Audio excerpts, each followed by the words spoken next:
belum? Masih loading, Kak. Udah, Kak. Oke. Halo, sore semua. Pertama-tama aku mau ngucapin makasih banget karena udah mau hadir di kelas pertama aku, apalagi Jumat-Jumat sore gini kan. Kayak sebenarnya Jumat tuh kayak waktu buat istirahat nggak sih? Kayak capek banget dari Senin sampai Kamis udah berkegiatan gitu.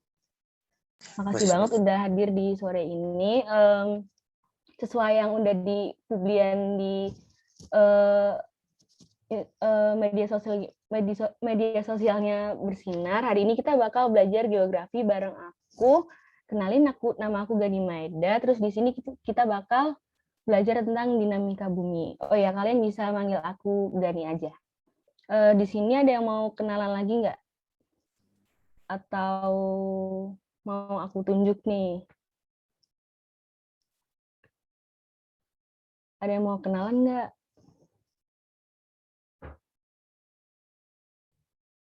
Oh ya, di sini kita santai aja, santai banget. Kalau misalnya kalian mau sambil makan, sambil minum, nggak apa-apa banget.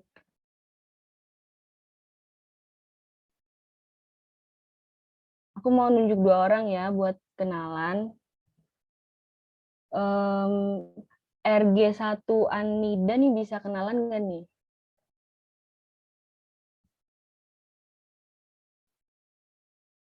Iya, Kak. Hai. Halo, Kak. Kenalan yuk, namanya siapa, terus dari SMA mana gitu. Terus nanti mau lanjut kemana nih kira-kira? Halo semua, nama aku Anida. Aku asal dari Jakarta. Aku rencananya mau lanjut ke psikologi UGM. Psikologi UGM keren banget ya. Oh ya, aku belum kenalin diri. Yang tadi aku dari sekarang aku jadi mahasiswa baru di FHUI ya teman-teman. Terus di sini aku mau nanya nih, di sini ada yang linjur nggak sih? Soalnya aku dulu tuh anak IPA. Terus kenapa di sini aku milih jadi tutor geografi? Karena menurut aku tuh kayak dari semua pelajaran IPS tuh kayak geografi tuh yang nggak terlalu abstrak gitu. Jadi aku milih jadi tutor geografi di sini. Aku mau tahu dong, ada nggak yang linjur di sini? Ada, Kak. Ya, Kak. Halo, gimana nih? Kayak kalian udah mulai belajar materi IPS tuh dari kapan? Bulan Agustus, Kak. Gimana nih kayak kesan-pesannya kayak dari belajar fisika tiba-tiba kayak belajar sosiologi, sejarah gitu-gitu gimana tuh? Seru banget, seru. Bingung dikit, Kak. Oh, bingung ya? Kayak Seru. Seruan IPS, Kak, daripada IPA. Menarik. Oke. Pada mau masuk mana aja nih? Kenapa nih tiba-tiba linjur gitu dari IPA? Adik tingkat kakak aja deh. Oke, aku langsung mulai kelasnya aja ya. Udah cukup nih kayaknya kenalan-kenalannya. Oke, di sini kita bisa lihat bareng-bareng kalau judul dari PowerPoint aku di sini tuh dinamika bumi. Oke, terus lanjut ya.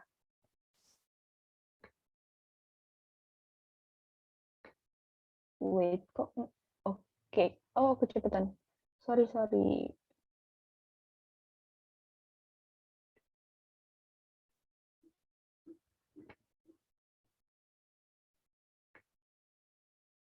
Oke, sekarang kita ke informasi yang paling umum dulu nih tentang bumi. Kalau misalnya dengan kata bumi, apa sih yang pertama kali kalian pikirin gitu? Mau dong langsung on mic aja, nggak apa-apa. Sumber kehidupan. Bulat. Kehidupan. Oke, ada lagi nggak? Oke, jadi langsung aja ya. Kalau misalnya dari sisi apanya ya, sisi astronominya gitu kali ya, bumi itu salah satu planet di galaksi Bima Sakti kita, dan uniknya bumi itu satu-satunya planet yang bisa dihidupin gitu, satu-satunya planet yang layak untuk dihidupi oleh makhluk hidup. Nah, kenapa kayak gitu? Bakalan kita bahas lagi lebih lanjut. Terus bumi itu merupakan planet yang urutannya ketiga dari matahari. Kalau kalian ingat kan yang pertama ada Merkurius, yang kedua Venus, dan yang ketiga itu baru bumi. Terus bumi itu juga punya satu satelit alami, yaitu namanya tuh bulan. Nah, kalau untuk satelit buatan, bumi juga punya nih banyak banget, karena kayak setiap negara tuh pasti ngeluncurin suatu satelit buatan gitu. Tapi kita nggak akan bahas di sini. Terus bumi itu mengalami rotasi selama 24 jam dan revolusi selama 365 hari. Nanti bakal kita bahas lebih lanjut. Di sini ada yang mau ditanyain dulu nggak tentang informasi yang paling umum gitu? Atau udah jelas?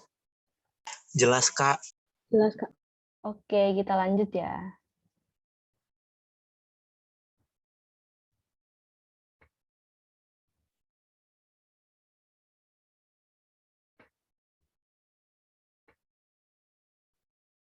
Oke, di sini nih, kalian pernah kayak mikir nggak sih kayak curious gitu tentang gimana sih bumi itu bisa kebentuk kayak tiba-tiba ada benua Asia, tiba-tiba Eropa gitu-gitu. Kalian pernah mikir nggak sih kenapa bumi itu bisa bentuknya kayak yang sekarang? Kayak gimana ya cara bentuknya? Kayak awalnya tuh bumi gimana bisa sampai sekarang? Nah, di sini kita bakal bahas tentang sejarah perkembangan bumi. Nah, sejarah perkembangan bumi ini ada beberapa teori gitu yang mengemukakan ada 3 teori. Di sini kita bahas dari mulai teori yang pertama dulu. Ini tuh teori yang paling terkenal dan kayak yang paling logis gitu di antara semuanya. Yang pertama ini ada teori apungan benua. Ini dikemukakan oleh Alfred Wegener. Dia tuh bilang kalau misalnya benua tuh sebenarnya di atas suatu objek yang lembek gitu, kayak bumi ini sebenarnya nggak benua-benua itu sebenarnya nggak kayak dipaku gitu, sebenarnya benua ini mengapung gitu. Nah, dia tuh mengelompokkan teori, dia mengemukakan teori ini dengan beberapa bukti gitu. Nah, pertama kita ke ininya dulu ya, ke gambar ini dulu. Jadi dia tuh bilang kalau misalnya bumi itu berkembang dari masa ke masa gitu. Bumi itu berkembang bahkan dari 225 juta tahun yang lalu. Nah, di situ bumi itu masih dalam satu daratan yang utuh. Namanya daratan Pangea di sini. Nah, setelah itu seiring berjalannya waktu karena faktor kalau misalnya bumi itu terdiri dari benua yang padat, makanya dari situ benua itu mulai mekar, mulai berpisah gitu. Nah, di sini di 200 juta tahun yang lalu, bumi itu udah mulai ada bagian-bagiannya sendiri gitu. Nah, yang bagian atas ini namanya ada daratan Laurasia, dan yang bagian bawah ini adalah bagian Gondwanaland. Nah, di sini juga udah ada bagian baru nih, lautnya udah ada namanya, ini namanya Tethys Sea. Oke, udah jelas. Jadi timeline-nya dari sini terus baru ke sini. Selanjutnya, bumi itu bergerak lagi nih, terus bergerak sampai akhirnya ke tahap yang ada sekarang ini. Nah, jadi tadi, bumi itu berkembang dari yang namanya Pangea berkembang jadi 2, Gondwana dan Laurasia, terus berkembang terus sampai sekarang ada banyak benua nih, ada Amerika, ada Afrika, ada Asia, ada Australia, ada Eropa, dan lain-lain gitu. Terus kalau misalnya sebuah teori nggak ada pembuktiannya kan, orang-orang pasti nggak bakal percaya ya. Oleh karena itu, si Alfred Wegener ini mengemukakan beberapa pembuktian gitu yang real gitu, dan yang bisa membuktikan kalau teori ini tuh benar-benar ada. Nah, yang pertama, bukti-buktinya itu ada kesamaan garis pantai di Afrika bagian barat dengan Amerika Selatan bagian timur.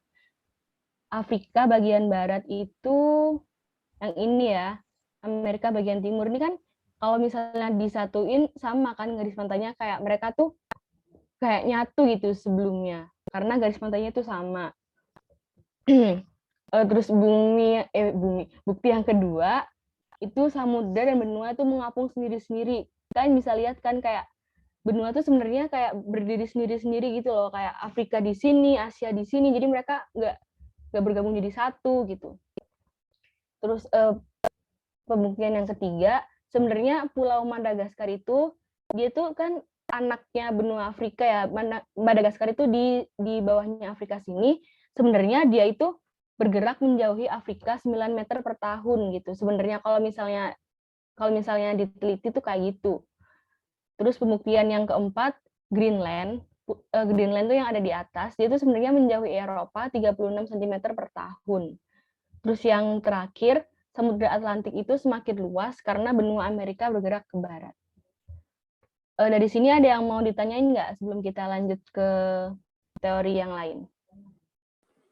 Kak, aku mau tanya, yang Pulau Greenland itu menjauhi 36 meter atau 36 cm, Kak?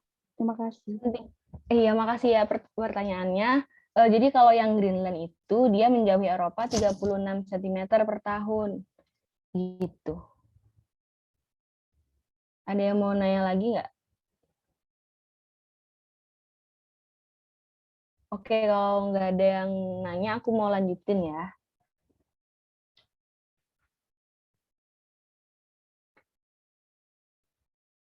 Oke, teori yang kedua ini dikemukakan oleh Harry Hess. Dia itu mengemukakan tentang teori pemekaran samudra. Nah, teori ini tuh ada nama lainnya. Nama lainnya itu adalah teori konveksi. Nah, dia itu bilang kalau misalnya bumi itu dalamnya tuh masih panas dan apa ya, suatu cairan yang panas yang ada di dalam bumi itu terus ngalir gitu, terus ke atas, dan waktu dia sampai ke permukaan bumi itu cairan yang di dalam magma ini keluar jadi lava kan. Nah, waktu sampai ke permukaan bumi, si lava ini membeku dan membentuk suatu lapisan kulit bumi yang baru, kayak membentuk daratan baru gitulah istilahnya. Jadi kayak sebenarnya benua-benua itu terbentuknya gara-gara adanya konveksi ini, adanya arus konveksi yang muncul dari dalam lapisan bumi terus muncul ke atas dan dia membentuk suatu daratan yang baru. Katanya Harry Hess tuh kayak gitu teori ini. Nah, pembuktiannya apa nih? Pembuktiannya itu kalau misalnya studi-studi itu berhasil membuktikan kalau semakin jauh dari mid oceanic ridge atau punggung tengah samudra itu umur batuan itu bahkan bakalan semakin tua. Jadinya terbuktikan di sini kalau misalnya daratan-daratan yang baru terbentuk itu terbentuknya tuh dari magma tadi, dari arus konveksi. Jadi magma yang naik karena arus konveksi kemudian membeku gitu. Ada yang mau ditanyain?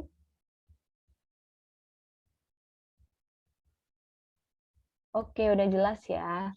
Kalau misalnya ada yang nggak jelas, kalian langsung bilang aja. Atau kalau misalnya nggak mau on mic, bisa. Mau nanya dong, Oke. yang teori sebelumnya tapi Oke, yang mana nih? yang benua itu menjauh itu. Kenapa itu? Itu kenapa bisa bergerak menjauh gitu ya, Kak? Kayak Greenland sama Madagaskar tadi. Bentar ya, slide-nya belum muncul ya yang itu. Oke, yang ini ya, yang menjauhi Afrika sama menjauhi Eropa ini ya? Iya, Kak. Nah, itu kan bukti dari teorinya Alfred Wegener ini kan, teori apungan benua. Nah, gagasannya dia kan itu ini kan, gagasannya benua yang padat sebenarnya terapung dan bergerak di atas massa yang relatif lembek. Nah, maka dari itu karena teori ini, si Alfred Wegener itu bisa membuktikan gitu kalau misalnya Madagaskar itu kalau Madagaskar ini menjauhi Afrika gitu beberapa meter per tahun. Kenapa bisa bergerak menjauhi? Karena itu tadi berdasarkan teori ini tuh katanya benua yang padat itu ada terapung gitu. Kalau misalnya ada benda terapung gimana sih? Kayak gampang kan bergerak kemana-mana. Jadinya dasar dari teori ini tuh yaitu kenapa bisa ngomong kalau Madagaskar itu menjauhi Afrika, karena sebenarnya benua itu terapung-apung gitu, jadi mereka gampang bergerak gitu. Menjawab nggak? Menjawab, Kak. Thank you, Kak. Oke. Anytime. Ada lagi? Kalian kalau misalnya mau nanya langsung aja, soalnya nanti di akhir aku bakal ada kuis nih, dan untuk yang menang juara 1, 2, 3 bakal ada reward dari aku. Kak, aku mau nanya. Iya, boleh. Tentang teori ini. Kalau di buku yang SKS kuning itu kan bergerak dan terpecah-pecah. menjadi bagian yang lebih kecil itu iya, Kak. Kalau bergerak kan tadi iya, kalau terpecah menjadi bagian yang kecil-kecil, aku sendiri belum tahu ya. Mungkin nanti kamu bisa hit me up aja, bisa langsung nanya-nanya aku aja lewat DM Instagram atau lewat Line. Gitu ya. Kalau yang terpecah-pecah nanti aku cari tahu lagi. Makasih, Kak. Oke. Ada lagi nggak?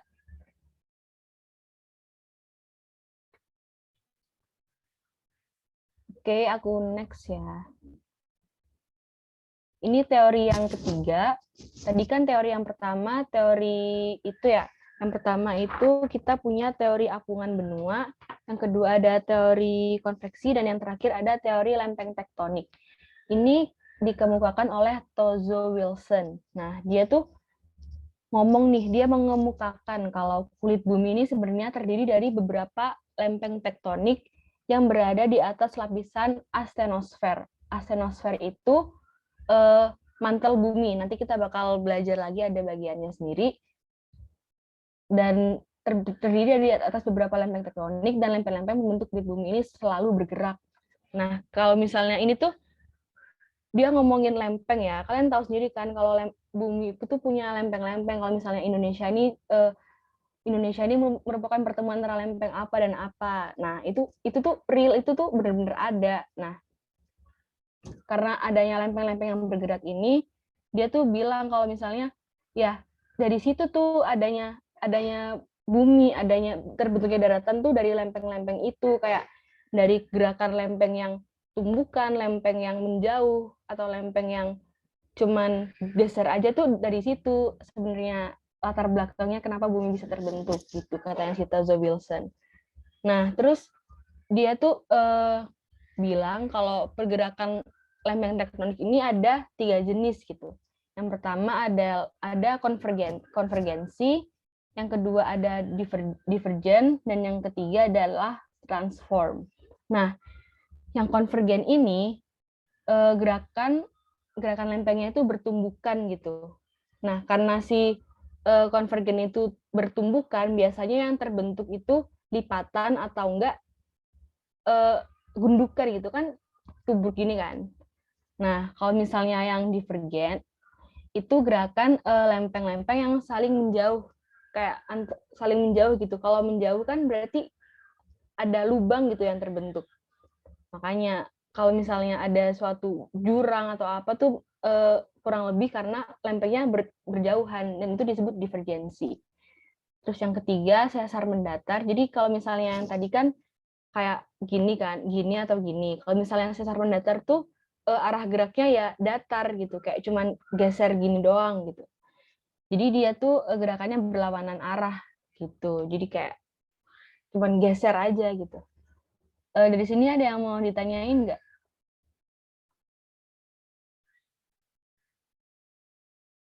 Aku hitung sampai 3 ya. Maaf, mau boleh tolong ulang yang konvergensi nggak, Kak? Aku kurang paham deh. Boleh. Oke, kalau yang konvergensi itu gerakannya saling bertuburkan gitu lempengnya. Kan misalnya ada lempeng 1, ini lempeng 2.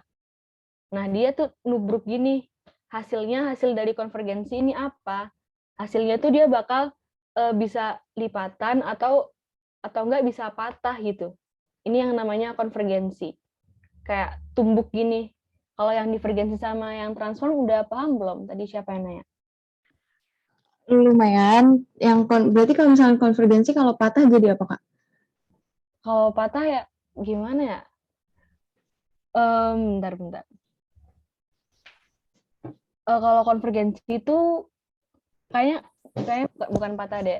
Sorry banget. Jadi kalau misalnya konvergensi itu kayak bertumbukan dan bakalan bisa bentuk gunung, bisa bentuk lipatan gitu loh. Cukup jelas gak? Cukup jelas. Ini kan yang digambar kan ada yang konvergennya 2 ya, Kak? Iya. Bedanya apa? Itu tadi yang kalau misalkan ini yang D lipet-lipet nggak sih? Yang D itu bisa lipatan collision. Kalau yang itu subduction, ya jadi dia kayak patah nggak ya? Sorry banget ini Gue juga bingung. Kayaknya yang kalau subduction itu dia bertumbukannya ke arah bawah. Kalau yang convergen, kalau yang collision tuh dia tumbukannya ke arah atas gitu. Oh, gitu. Oke, oke, Kak. Makasih, Kak. Oke, jadi bedanya kalau misalnya konvergen itu pokoknya dia tubrukan, kalau divergen dia menjauhi, terus kalau misalnya yang transform dia cuma geser gini doang. Oke, ada yang mau nanya lagi nggak?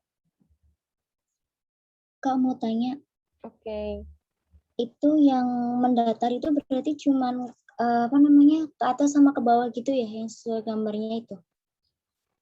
Itu ke kanan kiri, paham Oh, nggak? Jadi kayak geser datar gitu dia. oh. Oke, ada lagi nggak? Oke, aku next ya.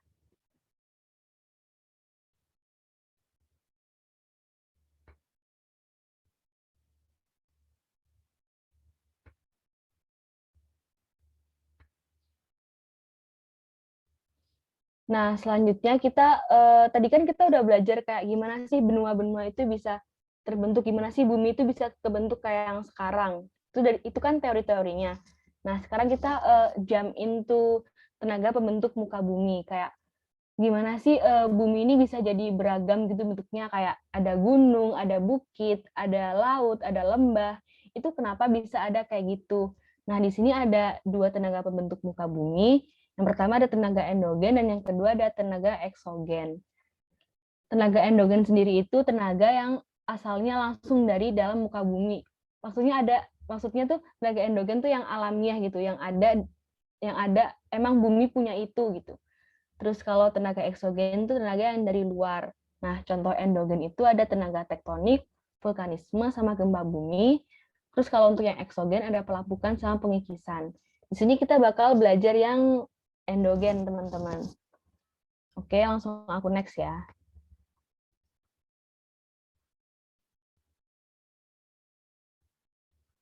Sorry banget ini lemot.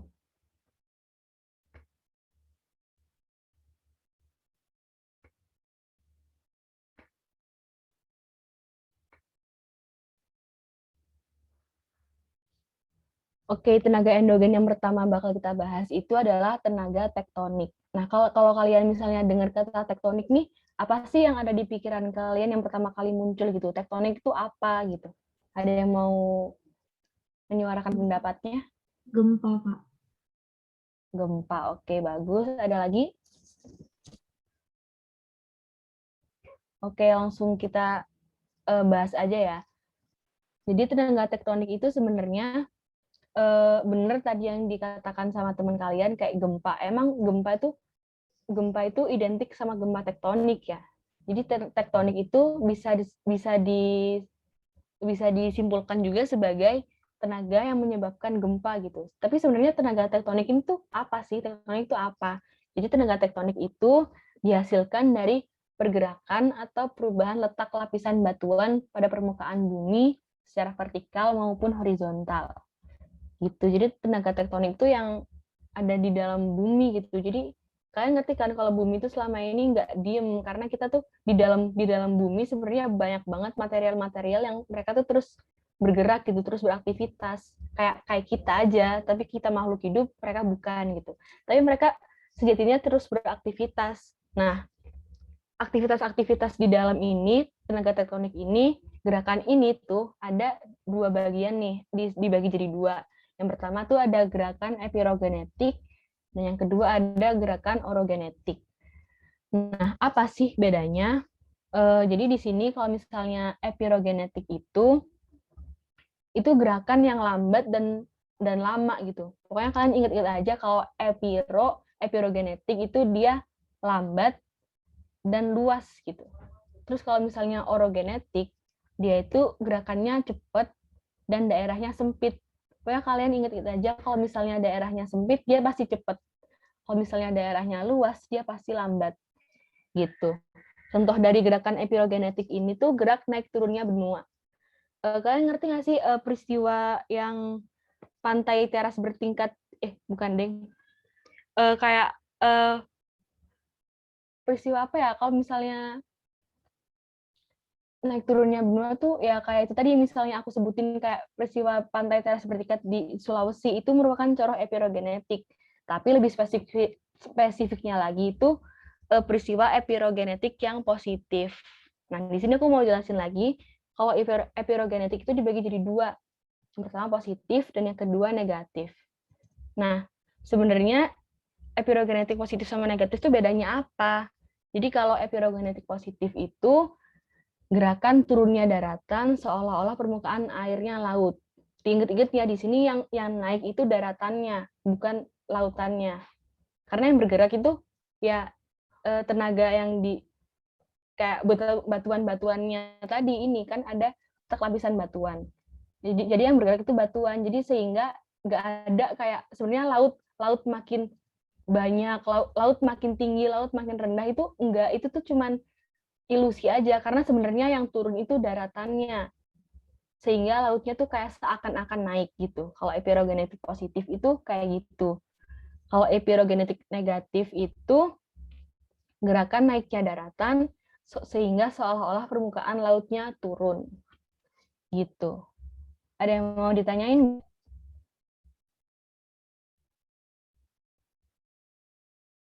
Oke, jadi aku lanjut ya ke orogenetik. Jadi orogenetik itu gerakan lapisan kulit bumi yang berlangsung secara cepat dan meliputi daerah-daerah yang sempit. Contohnya kayak pembentukan daerah patahan dan lipatan. Kalau misalnya epirogenetik tadi, contohnya gerakan naik turunnya benua. Oke, bisa lanjut ya berarti.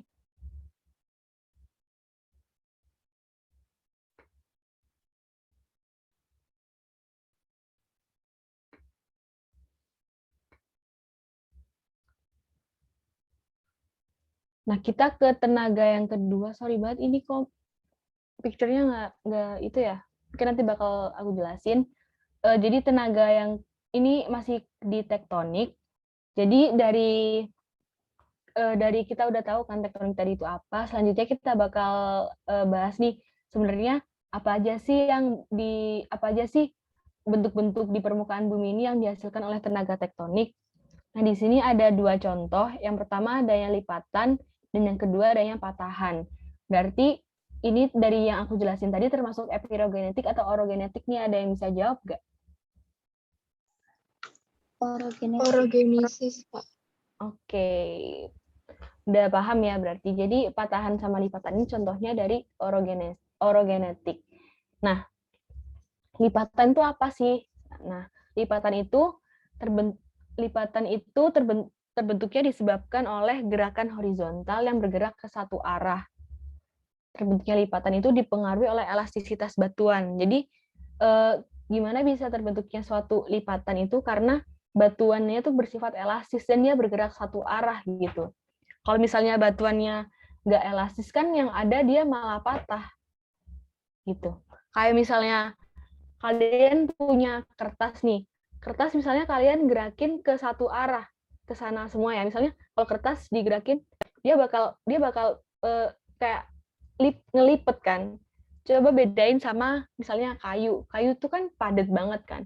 Kalau misalnya kalian gerakin kayu ke arah yang berlawanan nih, misalnya ke sana sama ke sana, mereka ketemu, mereka bakal patah kan. Nggak mungkin mereka bakal ngelipet gitu, bakal jadi lipatan tuh nggak mungkin karena strukturnya aja kuat gitu.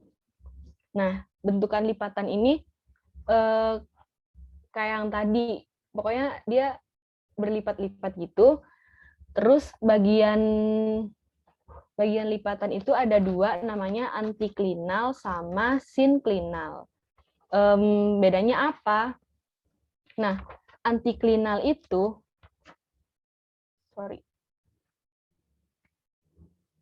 kita stay di antiklinal tadi ya.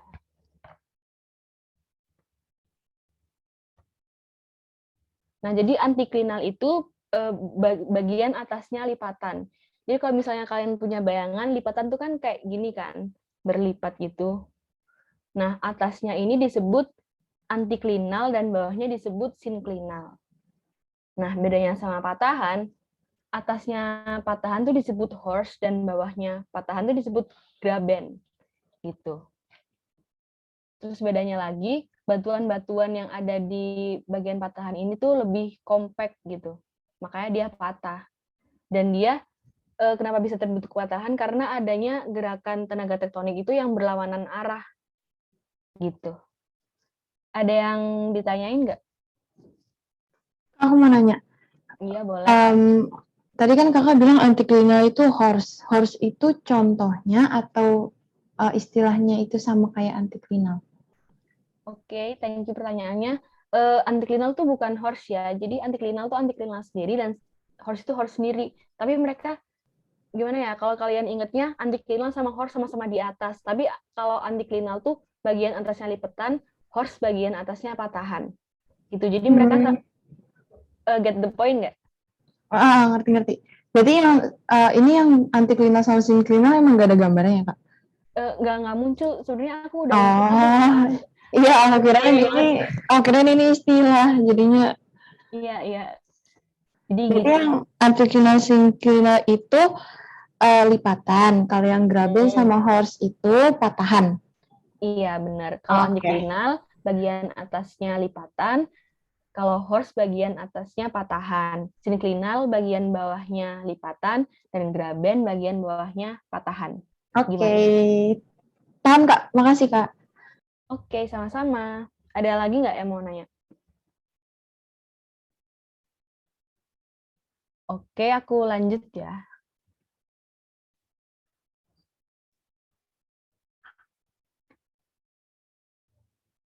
Nah, tenaga kedua dari tenaga endogen itu ada namanya vulkanisme. Nah, kalau misalnya dengar vulkanisme nih, identik sama apa sih kira-kira? Boleh tahu nggak?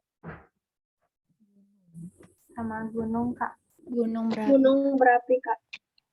Semua jawabannya hampir sama, kayak satu suara semua nih. Kalau misalnya dengar vulkanisme tuh pasti keingetnya langsung ke gunung berapi gitu. Nah, nggak salah, emang bener. Jadi vulkanisme itu sebenarnya adalah pergerakan magma yang menyusup ke permukaan bumi gitu. Nah, karena adanya gerakan vulkanisme ini, dia bakal ngebentuk suatu gunung api gitu. Jadi kalau misalnya kalian tahu di dalam muka bumi ini, di perut bumi ini, magma tuh terus bergerak kan. Nah, kalau misalnya dia terus bergerak, terus beraktivitas, dia bakal muncul ke atas permukaan bumi, dan dia bakal ngebentuk yang namanya gunung api. Nah, sebenarnya ada 3 nih bentuk-bentuk dari gunung api yang biasa kita tahu gitu.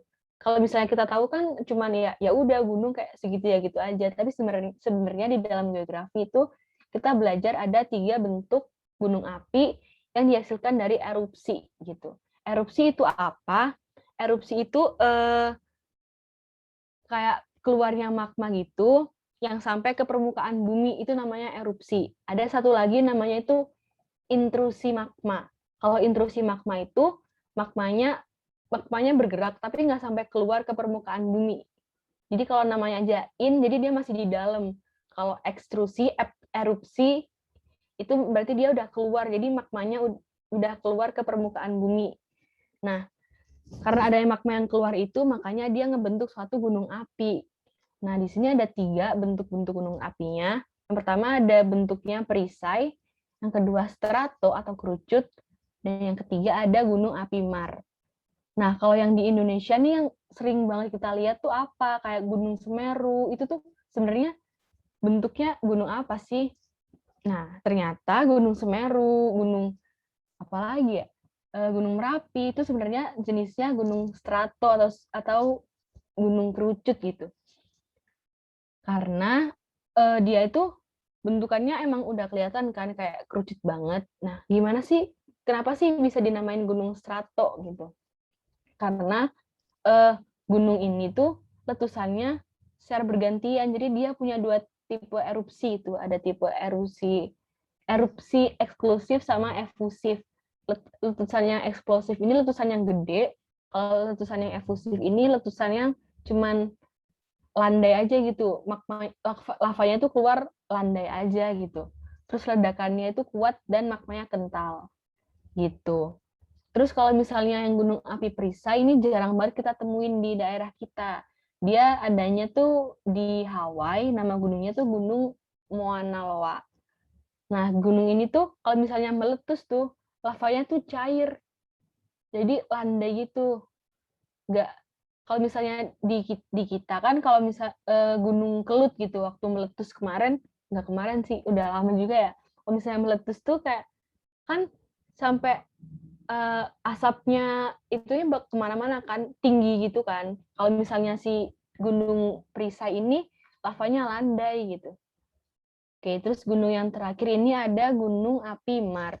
Gunung Api Mar ini bentukannya ada bolongnya gitu, ada kawahnya gitu. Kenapa bisa sampai ada bolongnya, ada kawahnya? Karena dia letusannya sangat dahsyat, eksplosif, bener-bener eksplosif doang.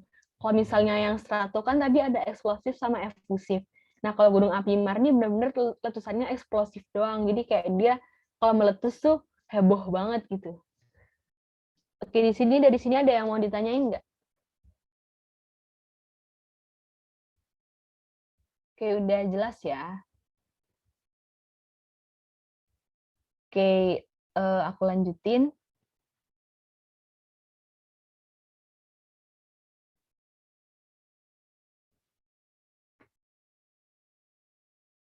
Nah, tenaga endogen yang ketiga itu adanya gempa bumi. Nah, sebenarnya gempa bumi itu apa sih? Jadi gempa bumi itu getaran yang disebabkan oleh kekuatan yang ada di dalam bumi. Jadi gempa bumi itu kayak surprise gitu buat kita. Soalnya dia tuh disebabkannya oleh kekuatan yang di dalam bumi. Jadi kita nggak tahu di dalam bumi itu ada aktivitas apa sih, kayak ya udah tiba-tiba aja gitu gempa bumi, kayak nggak ada tanda-tandanya gitu. Kalau misalnya mau banjir gitu kan kita tahu kayak, oh ini hujannya deras banget pasti habis ini banjir gitu. Kalau misalnya gempa kita kan nggak bisa ngira-ngira ya, kayak tiba-tiba aja gempa gitu. Terus gempa bumi ini digolongkan jadi beberapa gitu. Pasti kalian juga udah sering dengar kan, kayak ini tuh pelajaran dari SD kali ya, udah tahu kalau yang bawah nih. Jadi menurut sebabnya tuh gempa bumi itu ada 3. Yang pertama ada vulkanik, yang kedua tektonik, dan yang ketiga tuh runtuhan. Kalau gempa bumi vulkanik itu karena aktivitas gunung api, terus kalau tektonik tuh karena gerakan lapisan batuan karena tenaga tektonik tadi yang udah aku sebutin di awal. Terus kalau gempa runtuhan itu karena runtuhan tanah atau longsoran tanah. Kalau misalnya kalian tahu, daerah penambangan itu sering banget kan kayak nambang di kaki gunung, di lereng gunung tuh kayak mereka ngebolongin gitu, dan atasnya tuh bisa aja suatu saat tuh runtuh. Kalau misalnya dia runtuh, bakalan gempa bumi lokal di situ. Oke, itu tadi kan menurut sebab terjadinya kan. Sekarang kalau menurut kekuatannya, gempa bumi itu dibagi jadi 2. Yang pertama makro dan yang kedua mikro. Kalau dari namanya sendiri pasti udah tahu kan, kalau mikro tuh pasti kecil, kalau makro tuh gede. Jadi kalau misalnya makroseisme, gempa bumi yang intensitasnya gede dan kita tuh bisa ngerasain gitu. Kalau yang kedua itu mikroseisme, berarti intensitasnya tuh kecil banget, sampai kita tuh nggak sadar kalau itu gempa. Dan yang bisa ngedeteksi mikroseisme itu adanya alat. Alatnya tuh dipunya sama BMKG ya. Oke, terus di sini ada beberapa istilah yang lumayan penting. Ada istilah hipocentrum sama epicentrum. Nah, hipocentrum ini itu apa sih sebenarnya? Jadi hipocentrum itu sumber gempa yang ada di dalam litosfer. Jadi sumber gempa yang benar-benar itu tuh sumbernya tuh di dalam situ, itu namanya hipocentrum. Kalau epicentrum itu daerah asal rambatan gempa yang ada di permukaan bumi. Jadi kalau yang di permukaan dia namanya epicentrum, kalau yang di dalam dia namanya hipocentrum. Dari sini ada yang mau ditanyain nggak? Aku hitung sampai 3 ya. 1. Paham, Kak. Oke. Lanjut ya.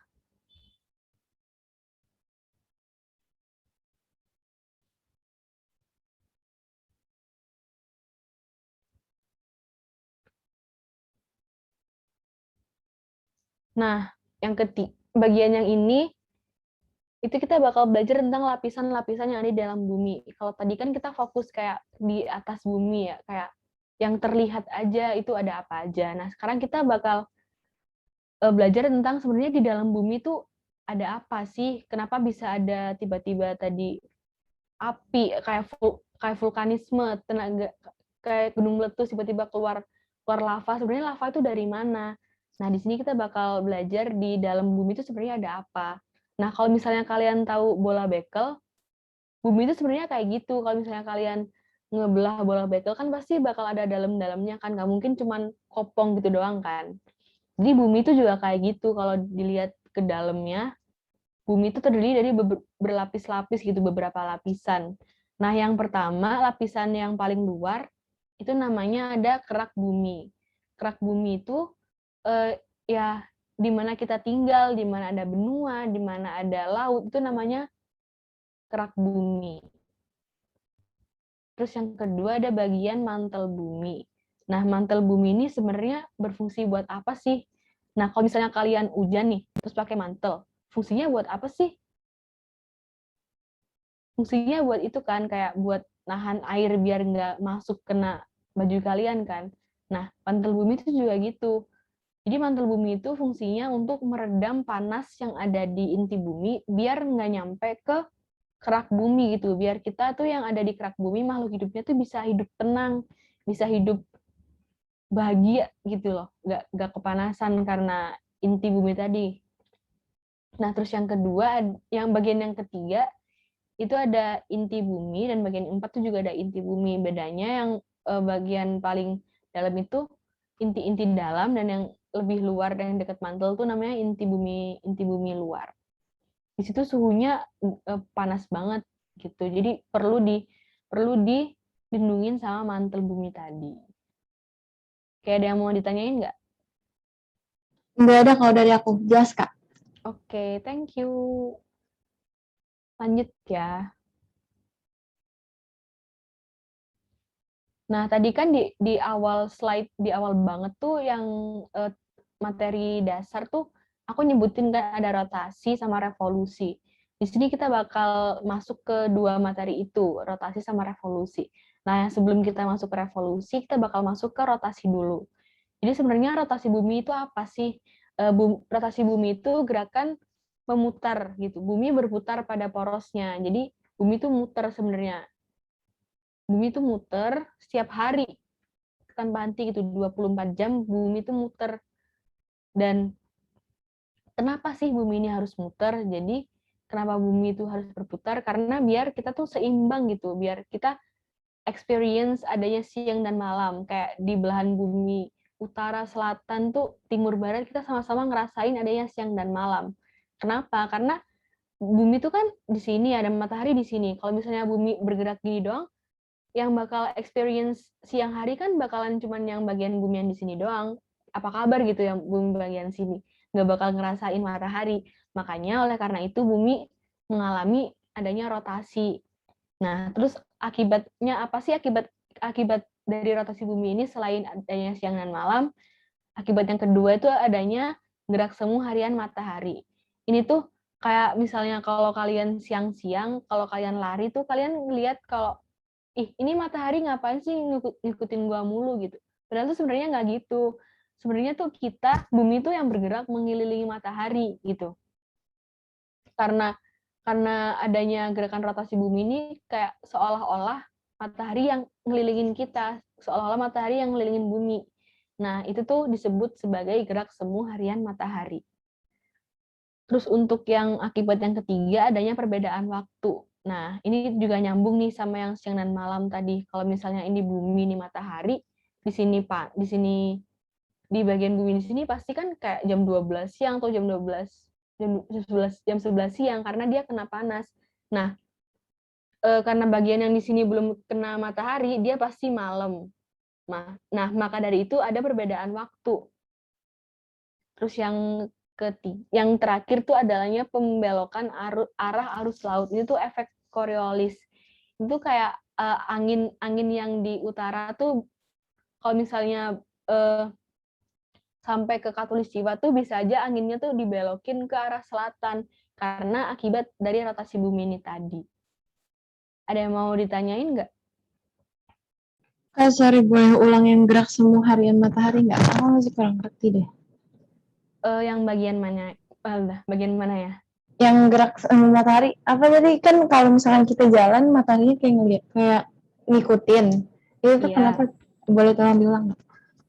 Jadi karena adanya rotasi bumi ini, karena bumi kan bergerak, berputar ya, itu tuh mengakibatkan kayak seolah-olah tuh matahari mengelilingi kita gitu.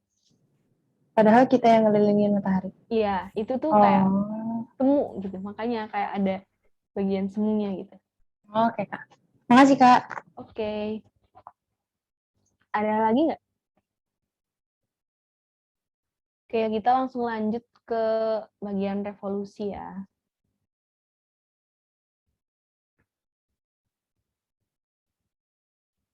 Nah,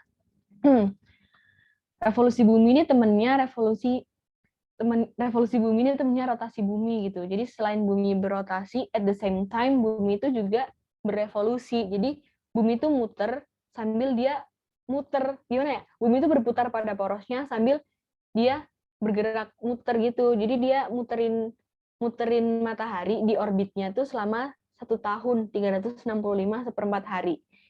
Karena adanya 1/4 hari ini, makanya 4 tahun, setiap 4 tahun kita ada 366 hari. Jadi dari situ tuh asalnya kenapa sih ada tahun kabisat? Karena revolusi bumi itu berlangsung selama 365 /4 hari. Gitu. Terus akibatnya apa aja sih akibatnya apa aja sih dari adanya revolusi bumi ini? Nah, di sini aku tulis ada beberapa. Yang pertama ada perbedaan lama waktu siang dan malam. Kalau rotasi tadi kan adanya siang dan malam dan perbedaan waktu ya. Yang beda tuh waktunya. Kalau yang bagian revolusi ini yang beda lama siang dan malam gitu. Jadi kayak misalnya di belahan bumi utara, dia tuh siangnya lebih sedikit daripada malamnya. Kayak siangnya bisa cuma 3 jam dan seterusnya tuh kayak malam terus gitu. Atau kayak di belahan bumi mana bisa berkebalikan gitu. Jadi kayak gitu karena bumi tuh muterin matahari gitu. Itu tuh salah satu faktor kenapa kalau misalnya orang-orang yang puasa di Skandinavian gitu kayak mereka lama banget puasanya karena malamnya dikit dan siangnya tuh lama gitu.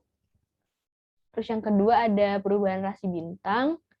Terus yang ketiga ada gerak semu tahunan matahari. Ini bedanya sama yang gerak semu harian. Kalau yang semu tahunan ini seolah-olah tuh matahari bergeser posisinya. Kayak misalnya bulan apa sampai apa, kayak matahari ada di utara. Matahari itu menyinari yang bagian utara. Kalau bulan apa sampai apa, matahari pindah ke selatan. Sebenarnya tuh yang pindah bukan mataharinya, lagi-lagi kita ketipu gitu. Itu tuh cuma semu. Sebenarnya yang bergerak itu kita. Kayak matahari itu posisinya nggak geser, kayak ya udah matahari di situ doang, yang gerak itu bumi, kita yang gerak. Makanya disebut gerak semu gitu. Terus yang ketiga ada perubahan musim. Terus yang keempat adanya kalender Masehi tadi yang aku sebutin di awal. Oke, ada yang mau ditanyain nggak? Ada yang belum jelas? Kak, mau nanya lagi, yang 365 /4 hari. Oh, aku tahunya selama ini revolusi cuma 365 hari ya. 1/4 tuh maksudnya 365 dibagi 4 apa 365 ditambah 1/4 hari? Oke, thank you pertanyaannya. Jadi 365 /4 hari itu jadi 365 hari ditambah 1/4 dari 24 jam gitu. Jadi 365 6 jam. hari 6 jam gitu. Oh gitu. Oke. Makasih Kak. Oke, thank you juga. Ada lagi nggak yang mau nanya? Sebelum kita ke kuis. Ini kayaknya slide terakhir nih, atau ada satu lagi? Oke, ini nih slide terakhir. Kita langsung masuk ke bagian terakhir ya. Ini ada bumi sebagai ruang kehidupan. Jadi kayak kenapa sih kayak makhluk hidup tuh adanya di bumi doang? Kayak kenapa sih bumi tuh deserve to be lived gitu? Kenapa sih bumi layak gitu kita hidupin sebagai makhluk hidup? Itu ada beberapa alasan. Yang pertama, suhu di bumi itu tepat gitu, kayak nggak dingin banget dan nggak panas banget gitu, kayak tepat gitu buat makhluk hidup. Bahkan di daerah yang paling panas di bumi aja, itu tuh tetap ada makhluk hidupnya. Jadi tuh gimana ya, itu tuh kan emang tugas kita sebagai makhluk hidup untuk menyesuaikan diri kan. Nah, kalau misalnya di suhu terpanas di bumi aja kita bisa hidup, itu gimana kalau misalnya kita hidup di lingkungan yang suhunya normal gitu. Jadi makanya suhu yang terpanas di bumi aja masih ada makhluk hidupnya gitu. Makanya bumi itu suhunya tepat banget gitu untuk makhluk hidup. Terus yang kedua, kita punya atmosfer yang sempurna. Kalau di bab atmosfer pasti dijelasin lebih lanjut ya. Kita tuh ada beberapa lapisan, dan lapisan-lapisan tuh punya fungsinya masing-masing. Dan karena hal itu bumi pantas gitu buat ditinggalin, karena atmosfer tuh lapisannya tebal banget kan, dan dia punya fungsinya masing-masing, dan atmosfer itu berguna banget untuk melindungi bumi dari berbagai macam bahaya gitu, kayak dari sinar UVA, UVB, dari meteor, dari banyak lah gitu. Terus yang ketiga, adanya gaya gravitasi. Coba kalau misalnya nggak ada gaya gravitasi, nggak bakal bisa nggak sih kayak hidup gitu, karena kita bakal melayang-melayang gitu. Jadi gaya gravitasi itu kalau menurut aku tuh penting banget dimiliki oleh sebuah planet yang akan kita hidupin, karena tanpa gravitasi kita bakal melayang, kayak nggak bisa melaksanakan kegiatan dengan semestinya gitu. Terus untuk yang keempat, ada air dan cahaya yang melimpah. Udah nggak perlu dijelasin lagi lah ya, kayak air tuh di bumi bener-bener for free banget, dan dia tersedia di mana-mana. Dan terakhir, adanya lapisan ozon tadi. Lapisan ozon ini masuk di atmosfer. Oke. Ada yang mau ditanyain nggak kira-kira dari tadi? Kak mau tanya, berarti Iya. Boleh diulang, cuman bahas tenaga endogen aja Kak ya? Eksogennya nanti. Iya. Kita di sini bahas yang endogen aja. Oh ya, makasih Kak. Oke, ada lagi nggak? Kak, aku mau Iya, nanya. halo. Oke, jadi tadi aku mau nanya yang tentang teori-teori itu, Kak. Iya, yang teori tadi ya, yang sejarah bumi. Iya, jadi gini,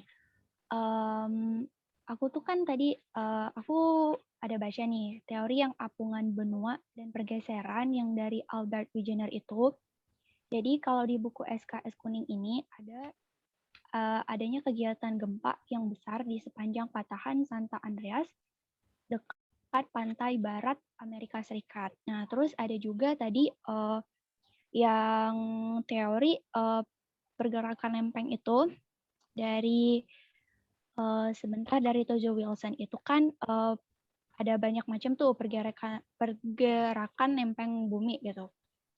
Nah, aku tuh mau nanya Kak, jadi ada nggak sih kayak misalnya tuh gempa itu kan terjadi karena bertemunya lempeng tektonik gitu kan, jadi menimbulkan gempa gitu. Nah kan gempa Santa Andreas itu lumayan besar kan ya skala Richternya. Terus dari teori Albert Wegener ini, gempa itu mungkin nggak sih kayak suatu gempa yang besar, yang berkekuatan besar itu bisa menyebabkan benua itu ataupun suatu daratan itu terpecah. Gitu, Kak. Oke, jadi aku ulang ya pertanyaannya. Bisa nggak sih gempa itu, inti pertanyaan itu bisa nggak sih gempa menyebabkan suatu daerah pecah gitu? Iya, Kak. Jadi jawabannya bisa banget dong. Jadi kayak kalau misalnya aku juga pernah nonton tuh film San Andreas. Kalian kalau mau nonton aja, karena tuh filmnya seru banget, tuh nyeritain tentang gempa yang disusul sama tsunami. Pokoknya itu film kayak tentang fenomena alam gitu. Jadi kalau misalnya gempa terjadi dan dia gede banget, itu possible banget, mungkin banget untuk nyebabin suatu daratan pecah atau terpisah. Itu tuh pernah terjadi juga di daerah kita. Dulu pernah nggak sih kalian dengar kalau misalnya Sumatera sama Jawa tuh sebenarnya nyatu. dan waktu itu ada peristiwa meletusnya Gunung Krakatau. Nah, karena meletusnya Gunung Krakatau yang begitu dahsyat, dia sampai nyebabin bencana alam yang sangat dahsyat, makanya karena hal itu daratan Sumatera dan Jawa tuh berpisah kayak sekarang gitu. Jadi kayak gitu penjelasannya. Ngejawab nggak? Oke Kak, makasih banyak ya atas penjelasannya, ngebantu banget. Oke, makasih kembali. Ada lagi nggak yang mau nanya? Kalau nggak ada, aku boleh minta tolong nggak kalian buat isi 2 bit.ly ini, atau kalau misalnya kalian nggak mau ngisi sekarang, bisa di foto aja nih nanti isinya habis kelas selesai gitu. Udah disimpan belum nih kira-kira? Bisa di screenshot aja, karena di sini kita bakal main Kahoot. Udah Kak, udah di screenshot. Oke, thank you konfirmasinya. Aku stop share ya di sini.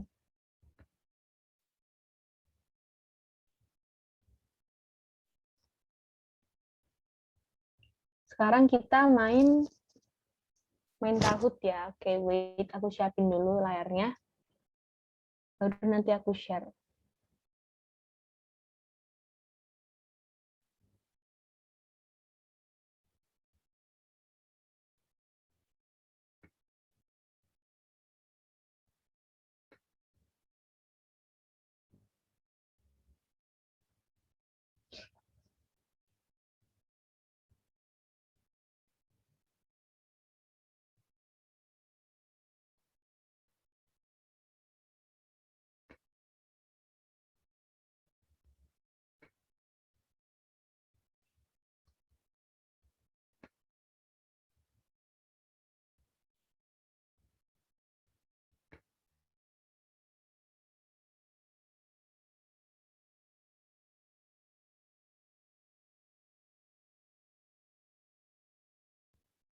Wait sebentar ya, nih Kahoot-nya masih loading.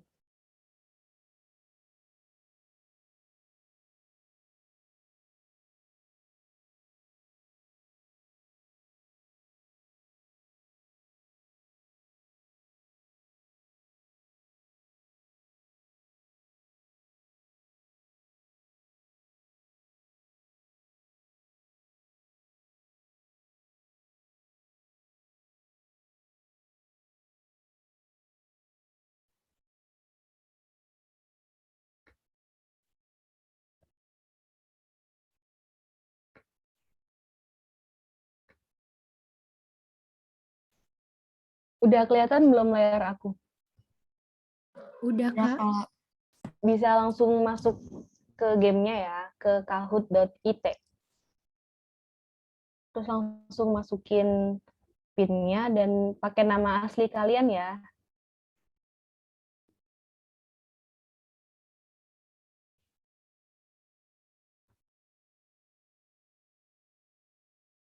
Ini aku tunggu sampai 4:45, baru aku start ya.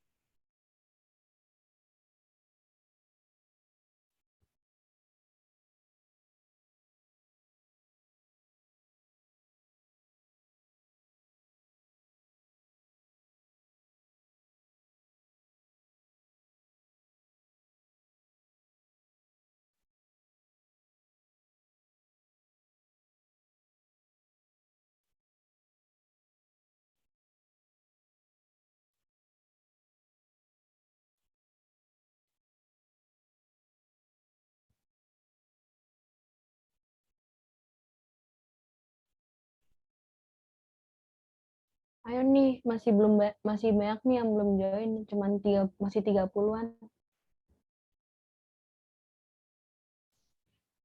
Nanti yang juara 1, 2, 3 boleh screenshot hasilnya dan kirim ke line atau ke DM Instagram aku, nanti bakal aku kasih reward untuk 3 orang yang juara.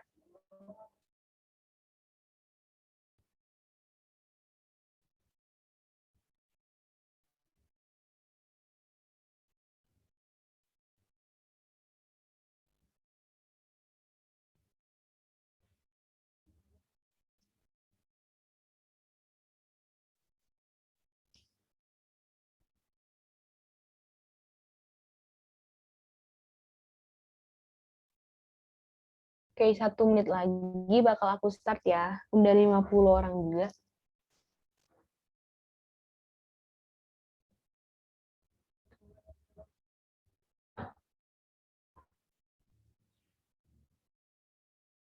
Oke, dikit lagi nih, 1 menit lagi.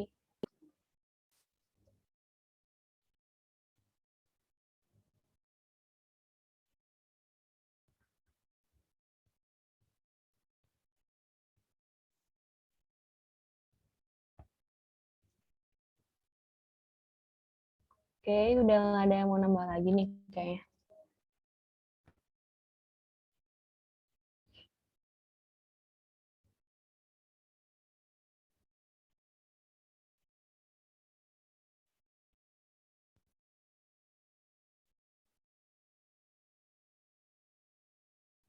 Oke, udah 4:45, aku start ya.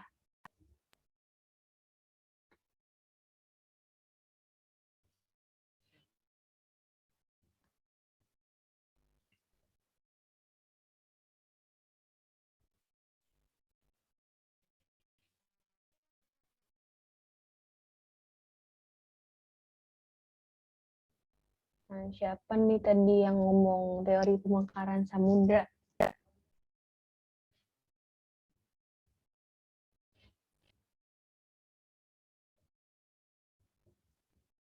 Tiga, 2, 1.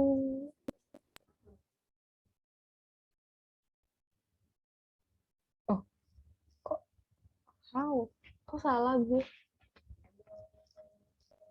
Sorry banget, ini nomor 1 kuncinya salah. Oh bener, sorry, bingung. Oke, kita lanjut ya. Ini yang juara 1, 2, 3, pertahanin ya. Ini dari tadi teori yang pertama nih, yang menuanya ngapung-ngapung yang bisa gerak-gerak.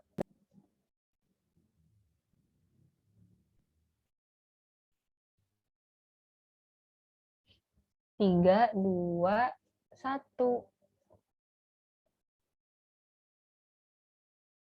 Oke, jawabannya yang biru ya. Kalau yang Afrika tadi bukan 90 cm, 9 meter ya dia. Oke, lanjut. Hebat nih, Halwah memimpin. Oke, lanjut. Ini double points nih, harus bener. Karena poinnya bakalan dikali 2. Nih, epirogenetik positif. Nih, yang mana nih ya?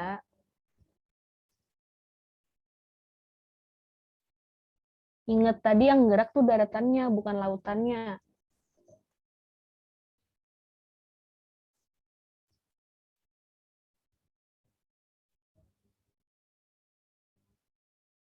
Oke, banyak yang bener nih. Hebat. Oke, lanjut. Waduh, yang naik Tal nih. Siapa nih Tal? Oke, kita lanjut.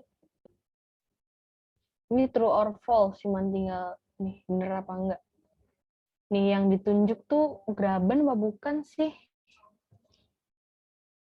Bener nggak sih itu Graben gitu?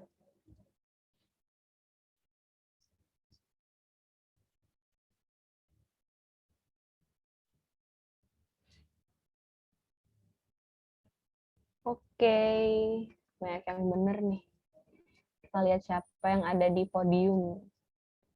Sekarang Farid nih yang juara 1. Ayo yang lainnya jangan mau kalah. Ayo kita lanjut lagi. Masih ada banyak soal nih buat ngejar skornya si Farid. Nih Gunung Mauna Loa. Gunung Mauna Loa tuh yang mana ya tadi ya? Yang di Hawaii. Ingat aja di Hawaii. Gimana tuh? Bener nggak sih, Strato?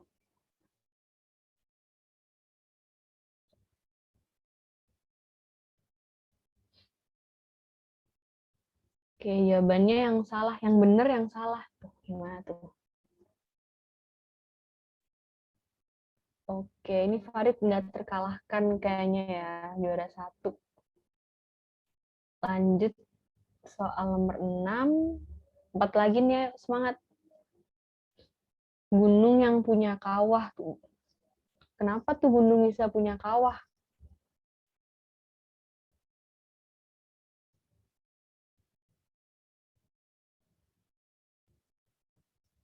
Tiga, 2, 1.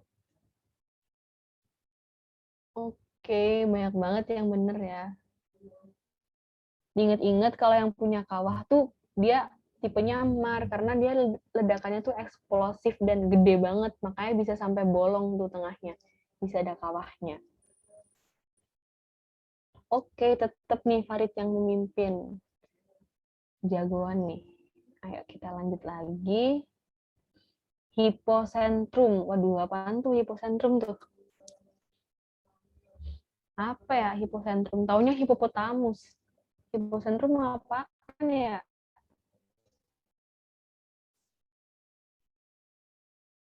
Ayo, apa nih hipocentrum? 3, 2, 1. Oke.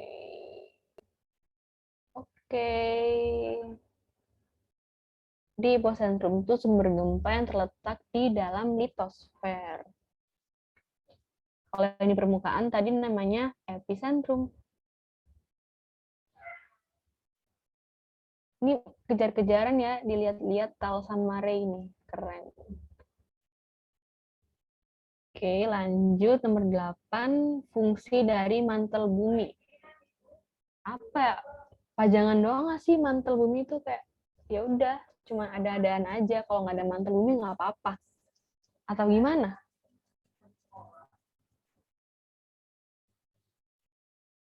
Oke, 3, 2, 1.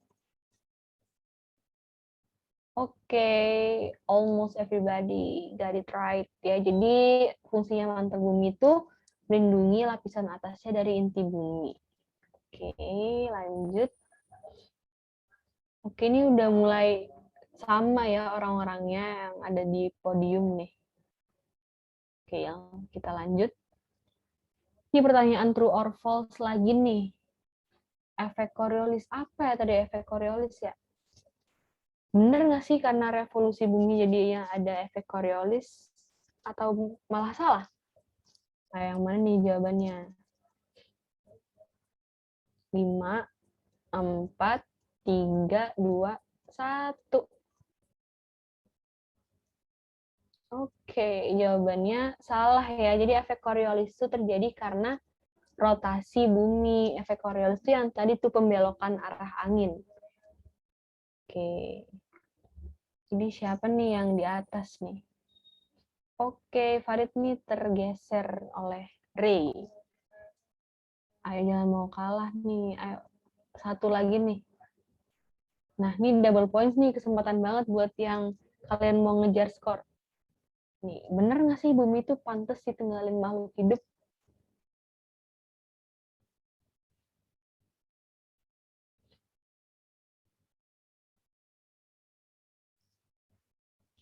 Oke, jawabannya bener ya. Nih, kita lihat skor terakhirnya siapa ya yang menang juara 1, 2, 3.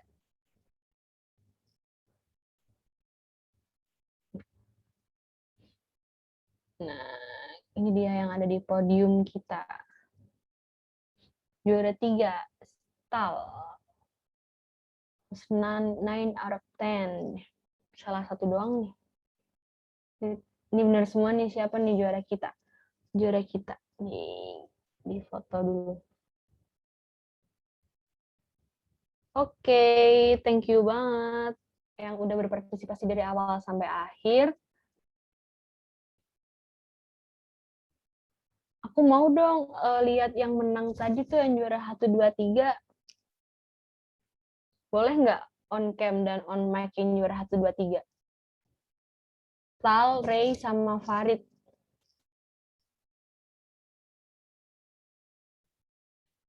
Ayo dong yang juara 1, 2, 3. Masa malu-malu udah juara?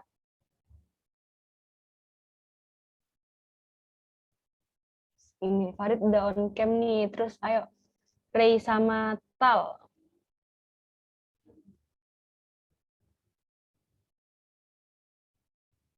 Ya, sayang banget.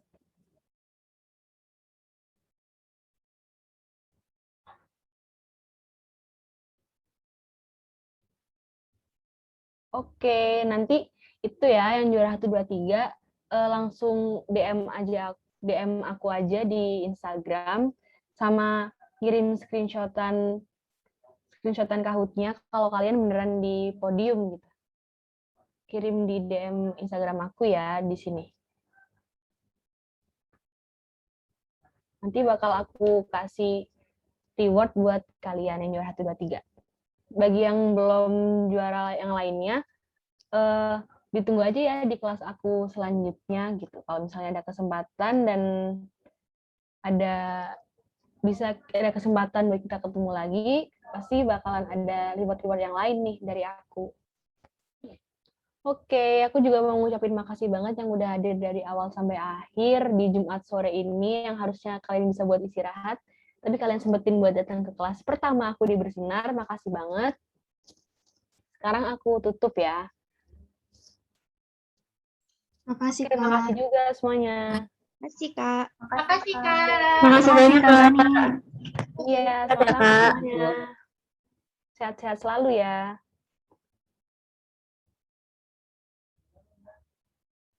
Oke.